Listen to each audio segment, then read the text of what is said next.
Assalamualaikum warahmatullahi wabarakatuh. Ki Agung Muhammad Besari, pendiri Pondok Pesantren Tegalsari, sang penakluk Warok-Warok Riok Ponorogo. Ki Agung Muhammad Besari dilahirkan di Caruban, Kabupaten Madiun. Ayahnya adalah Ki Anom Besari dari Kuncen, Caruban. Beliau, Ki Agung Muhammad Besari, adalah seorang tokoh ulama yang menjadi cikal bakal berdirinya Ponpes Tegalsari Ponorogo. Ki Agung Muhammad Besari mempunyai putra-putri berjumlah 9 orang, salah satunya bernama Zainal Abidin, yang kelak saat dewasa diambil menantu oleh Raja Selarong Malaysia. Sedangkan putri bungsunya dinikahkan dengan Kiai Ibnu Umar yang dalam catatan sejarah menjadi tokoh terkemuka dan ulama besar yang mengajar di kota Banjarmadiun. Pada masa mudanya, Ki Agung Muhammad Besari bersama adiknya Nur Sodik berguru kepada Kiai Danapura, seorang ulama besar yang tinggal di sebelah selatan kota Ponorogo dan masih keturunan dari Sunan Tembayat. Selama 4 tahun lamanya mereka belajar dan melalang buana di Ponorogo, yang pada akhirnya ketika mereka berdua singgah di Mantub Ngatisan, mereka berdua bertemu dengan Kiai Nur Salim, seorang kiai harismatik, dan mereka pun singgah di kediaman kiai harismatik tersebut. Mendirikan Pondok Tegalsari. Rupa-rupanya Kiai Nur Salim tertarik dengan kepribadian Ki Agung Muhammad Besari, sehingga kemudian Ki Agung Muhammad Besari dikawinkan dengan putri sulungnya, dan setelah menikah Ki Agung Muhammad Besari memboyong istrinya ke pesantren Kiai Danapura dan tinggal di sana selama 1 tahun. Setelah itu mereka disarankan oleh Kiai Danapura untuk membuka tanah di seberang timur sungai yang kemudian diberi nama Tegalsari. Dan di desa inilah kemudian Ki Agung Muhammad Besari menyebarkan ilmunya dan semakin terkenal luas setelah Ki Agung Muhammad Besari berhasil mengalahkan magic para warok-warok pemimpin Riok Ponorogo. Pakubuwono II meminta tolong kepada Ki Agung Muhammad Besari. Pada saat kekuasaan Pakubuwono II yang bekerja sama dengan Belanda berhasil direbut Mas Garendi beserta para pengikutnya dan berhasil menguasai istana Kartosuro Solo, Pakubuwono II yang ditemani Tumenggung Wirotirto melarikan diri ke arah timur, yaitu Madiun. Sesampainya di desa Taman Arum, Setono, Karanggebang, dan Sawo, mereka mendengar tentang keberadaan seorang ulama terkenal di desa Tegalsari, yaitu Ki Agung Muhammad Besari. Dan berdasarkan keterangan keturunan Ki Agung, konon pada malam hari ketika kira-kira pukul 1:30 malam, Pakubuwono II mendengar suara lebah yang sedang kirap atau terbang keliling keluar dari sarangnya, bergemuruh karena banyaknya. Pakubuwono II kemudian menanyakan suara tersebut kepada Tumenggung Wirotirto. Apakah suara gemuruh itu memang suara lebah? Tanya Pakubuwono II. Tumenggung Wirotirto kemudian menjawab bahwa suara gemuruh itu bukan suara gerombolan lebah, melainkan suara orang yang sedang bermunajat kepada Allah, yaitu Ki Agung Muhammad Besari beserta murid-muridnya. Demikianlah, setelah mendapat informasi tersebut, Pakubuwono II kemudian mengajak Tumenggung Wirotirto menemui Ki Agung Muhammad Besari. Kedatangan Pakubuwono II tersebut disambut dengan penuh penghormatan. Lalu Pakubuwono II meminta Kiai membantunya untuk merebut kembali kerajaannya. Selanjutnya Pakubuwono II menyatakan, jika kelak ia berhasil merebut kembali tahta istana Kartasura, maka ia akan memberikan hadiah kepada Ki Ageng Muhammad Besari berupa pembebasan tanah Tegalsari untuk menjadikan tanah perdikan, yaitu tanah yang dibebaskan dari penarikan pajak. Dan hal serupa juga pernah dilakukan oleh Pakubuwono II kepada Syekh Abdul Muhyi, di mana daerah sekitar Pamijahan dijadikan tanah perdikan karena ketertarikan Sultan kepada tokoh karismatik tersebut.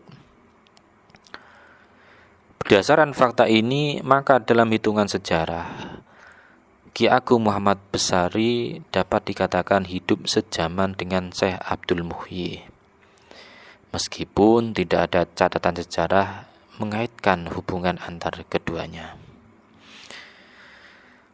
Menurut Parwowijoyo dalam Babad Ponorogo, selain hadiah tanah perdikan, Raja juga menawarkan jabatan Bupati di Ponorogo kepada Ki Ageng Muhammad Besari. Kiai menolak jabatan tersebut dan menerima tanah perdikan. Sementara data lain yang ditemukan oleh para peneliti yang berasal dari dokumen Keraton Kartasura justru menyatakan bahwa Ki Ageng Muhammad Besari sempat diangkat menjadi seorang penghulu oleh Pakubuwono II. Demikianlah pada akhirnya tanah Tegalsari benar-benar menjadi tanah perdikan, dan setelah menjadi tanah perdikan, Tegalsari bertambah terkenal, penduduknya juga bertambah banyak.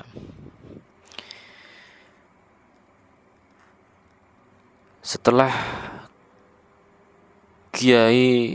Ki Ageng Muhammad Besari wafat, diteruskan oleh para anak-anaknya sampai pada Kiai Hasan Besari.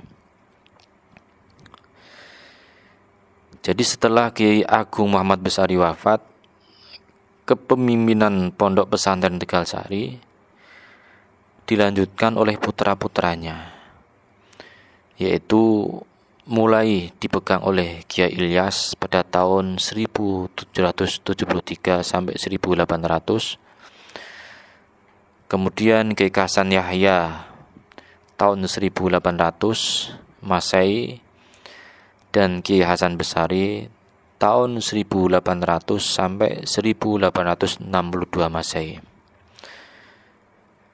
Dan pada masa Kiai Hasan Besari inilah Pondok Pesantren Tegalsari mencapai masa keemasan dan masa kejayaannya. Karena pada masa Kiai Hasan Besari inilah banyak sekali santri-santri dan murid-murid yang berdatangan dari luar Ponorogo, bahkan banyak yang dari tanah Sumedang. Ki Hasan Besari adalah seorang ulama yang terkenal dengan kedalaman ilmu serta kesaktiannya. Para santrinya banyak berdatangan dari negeri seberang. Mereka kebanyakan berasal dari beberapa kota seperti Banten, Priangan, Cirebon, Karawang, Yogyakarta, Kedu, Magelang, dan Surakarta, juga termasuk Madiun. Pada saat Pondok Pesantren Tegalsari diasuh olehnya, secara cepat Pondok Pesantren langsung terkenal dengan memunculkan santri-santri yang dikdaya, sakti, dan sekaligus mahir dalam ilmu keagamaannya. Dalam Babad Ponorogo, Purwojoyo menggambarkan keadaan pondok tersebut sebagai berikut.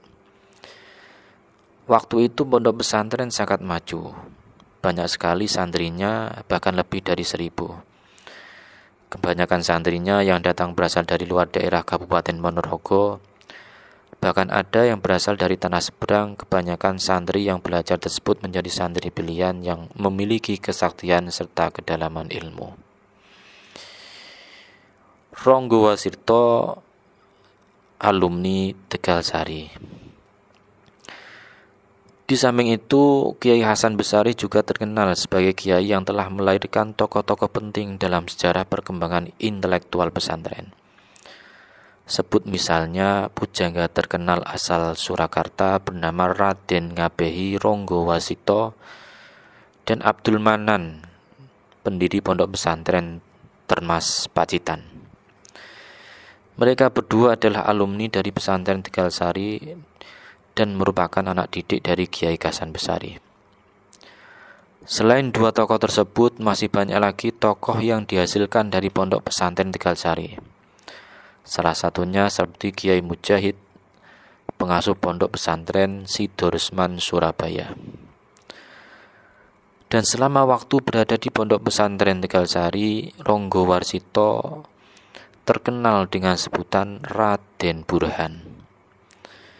Dan adapun mengenai keberadaan Ronggo Warsito sebagai santri di Pondok Pesantren Tegalsari ini, dengan jelas Ki Wiji Drewes menyatakan, seperti yang dikutip oleh Simuh, adalah kebiasaan pada waktu itu, pada usia muda, dia dikirim ke suatu pesantren yang diasuh oleh Kiai Hasan Besari, seorang kiai ternama di daerah Ponorogo. Kiai Hasan Besari wafat pada tanggal 9 Januari 1862 Masehi. Kiai Hasan Besari wafat dalam usianya yang ke-100 tahun. Ia meninggalkan 10 anak, yang tertua berumur 70 tahun dan yang paling muda berusia 26 tahun. Dan juga meninggalkan sebanyak 44 cucu. Beliau dimakamkan di pemakaman keluarga dekat kakek dan ayahnya di Tegalsari. Setelah Kiai Hasan Besari wafat di Sarang Karanggebang dan Poh 5 dipisah dengan Tegalsari. Lalu diangkatlah anaknya yang dari istri Raden Ayu, salah seorang putri Pakubuwono IV, yaitu Raden Hasan Dipanggi sebagai kepala pendidikan. Sedangkan Tegalsari dipimpin oleh Kiai Hasan Anom, putra tertua Kiai Hasan Besari dari istri pertama. Kemudian Kiai Hasan Anom meninggal pada tahun 1873 Masehi dan digantikan oleh adiknya Kiai Hasan Kalipo.